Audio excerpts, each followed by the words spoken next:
వైజాగ్ స్టీల్లో దొంగలు పడ్డారు. మిత్రులారా, 35,000 మంది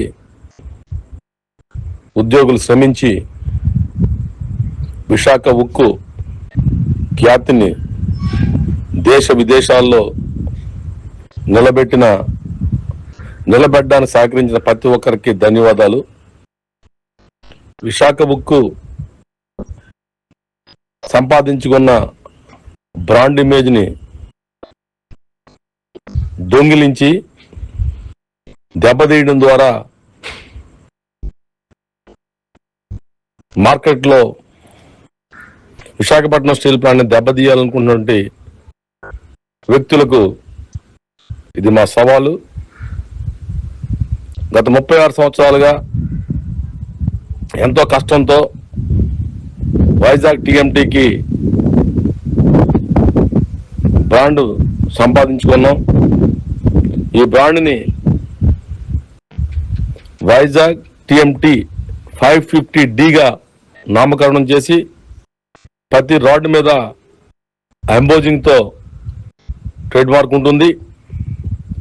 ఈ మధ్య గ్యాస్ కొరత వలన వైజాగ్ స్టీల్ ప్లాంట్ లో ఉత్పత్తికి ఆటంకం జరిగింది.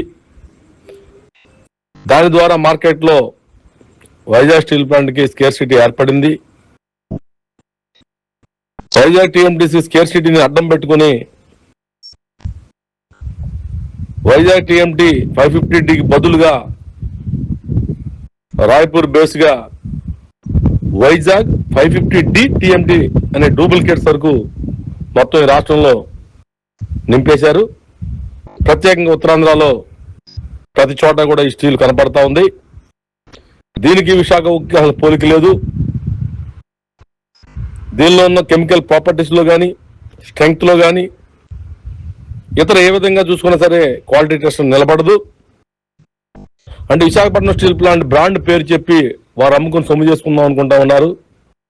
సొమ్ము చేసుకోవడమే కాదు, ప్రజలను మోసం చేస్తా ఉన్నారు. కాబట్టి విశాఖపట్నం స్టీల్ ప్లాంట్ దగ్గర 10 లక్షల టన్నుల పైచీలకు బ్లూమ్స్ ఉన్నాయి. కానీ ఆ బ్లూమ్స్ ని రోల్ చేయడం కోసం గ్యాస్ ప్రాబ్లమ్స్ వల్ల చేయలేకపోతా ఉన్నారు. కాబట్టి యాజమాన్యం కూడా ఈ బ్లాక్ మార్కెట్ల మీద యుద్ధం ప్రకటించాలి, వారి మీద కేసులు పెట్టాలి. యాజమాన్యం రంగంలో దిగకపోతే యూనియన్ గానీ రంగంలో దిగాలని చెప్పేసి అనుకుంటా ఉన్నాం. ఈ నేపథ్యంలో విశాఖపట్నం స్టీల్ ప్లాంట్ గతంలో ఎంఓయూలు ఎవరైతే చేసుకున్నారో మన 10 లక్షల టన్నుల బ్లూమ్స్ ని మనం రోల్ చేయలేకపోతా ఉన్నాం. కాబట్టి బయట రోలింగ్ మిల్లు అయినా సరే రోల్ చేసి వైజాగ్ స్టీల్ ని తయారు చేయడం ద్వారా కంపెనీకి లాభం జరుగుతుంది. అదే సందర్భంలో ప్రజలకు కూడా నాణ్యమైన సరుకు అందించేందుకు అవకాశం ఉంటుంది. అదే సమయంలో బ్లాక్ మార్కెట్లను అరికట్టేదానికి కూడా అవకాశం ఉంటుంది. ఈ విధంగా యాజమాన్య చర్యలు తీసుకోవాలని చెప్పేసి సిఐటిగా డిమాండ్ చేస్తా ఉన్నాం. మరిన్ని విశాఖ ఉక్కు RANL వార్తల కోసం మన వైజాగ్ స్టీల్ ఫ్యామిలీ యూట్యూబ్ ఛానల్లో సబ్స్క్రైబ్ అవ్వండి.